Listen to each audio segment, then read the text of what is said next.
Le projet Artemis continue son avancée et son exploration du territoire autour de la Lune. Alors ici, chose intéressante, donc j'ai trouvé deux photos qui viennent du blog de la NASA. Donc je vais mettre le lien dans la section commentaire, dans la section, excusez-moi, description du vidéo, comme ça vous pouvez aller voir. Mais il y a un blog qui, à chaque fois que quelque chose arrive, il mentionne l'information. Donc ici, on peut voir, alors le 21 novembre, c'était l'approche près de la Lune pour pouvoir être capable de s'orienter pour l'orbite. Et ça, c'est une photo fantastique. Donc ici, on a notre petit vaisseau ici qu'on appelle Orion. Et il a une caméra et on peut voir ici la surface de la Lune et la Terre qui est beaucoup plus loin. C'est intéressant parce que c'est un peu comme l'inverse. Habituellement, on est sur Terre et on voit la Lune. Donc ici, c'est fantastique à voir. Maintenant, si nous regardons ici la trajectoire, donc ici, nous sommes partis la semaine passée. Nous avons ici fait la trajectoire ici qui est en vert. Nous sommes passés au début de la semaine près de la Lune ici pour être capable d'accélérer de façon à ce que nous avons un petit vaisseau qui peut aller en orbite ici. Donc, c'est une orbite qui a une certaine distance.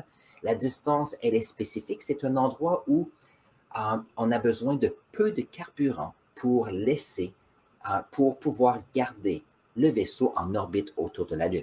Donc, si nous étions plus près de la Lune, il y aurait une attraction gravitationnelle qui ferait que le vaisseau devrait donner de l'énergie pour rester, pour éviter la collision avec la Lune. Et si la distance était un peu plus loin, on quitterait l'influence de la gravité de la Lune, donc le vaisseau pourrait quitter. Ici, on a une vitesse spécifique. J'ai essayé de trouver la distance, c'est à peu près 60 à 65 000 km de la surface de la Lune.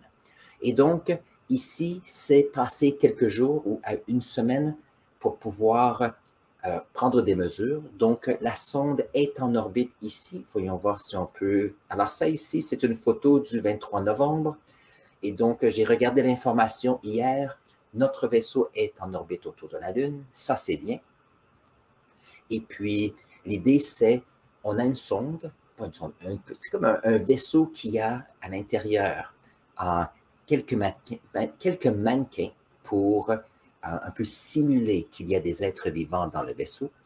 L'idée, c'est de prendre des mesures pour voir si tout va bien, s'assurer que le vaisseau peut être en ordre pour s'assurer qu'il n'y a pas de problème. Parce que l'idée, c'est, lorsque le vaisseau va revenir sur Terre, ça, c'est notre essai pour planifier une mission habitée. Ça veut dire qu'il y aura des êtres humains qui seront dans ce vaisseau. Et donc, on veut s'assurer que les astronautes qui iront dans cette mission seront en sécurité. Alors ici, nous avons notre orbite qui est en gris ici. Et on se dit que le vaisseau sera là entre 9 et 15 jours à peu près. Et l'idée, c'est que, dépendant de la distance, donc c'est hier, le 25, voilà, on s'est retrouvé à l'endroit le plus loin qu'un vaisseau créé par les humains, un vaisseau qui peut avoir des humains à l'intérieur, c'est le plus loin qu'un vaisseau n'a jamais été dans l'histoire de l'humanité. Donc, c'est excitant pour plusieurs. Alors ici, qu'est-ce qu'il va arriver? C'est que d'ici quelques jours, nous allons avoir le vaisseau avec un petit peu d'énergie, va changer l'orbite, aller dans une distance qui se rapproche de la Lune. Et qu'est-ce qui va arriver? C'est qu'on y a une accélération et on va renvoyer la sonde vers la Terre. Donc, bien sûr, tout est calculé et on veut s'assurer que tout va bien pour se préparer pour l'année prochaine, pour Artemis 2, où il y aura des astronautes. Maintenant, on mentionne que le retour sur Terre devrait être à peu près le 11 décembre. Donc, l'idée ici, c'est qu'il faut s'assurer que la trajectoire va bien.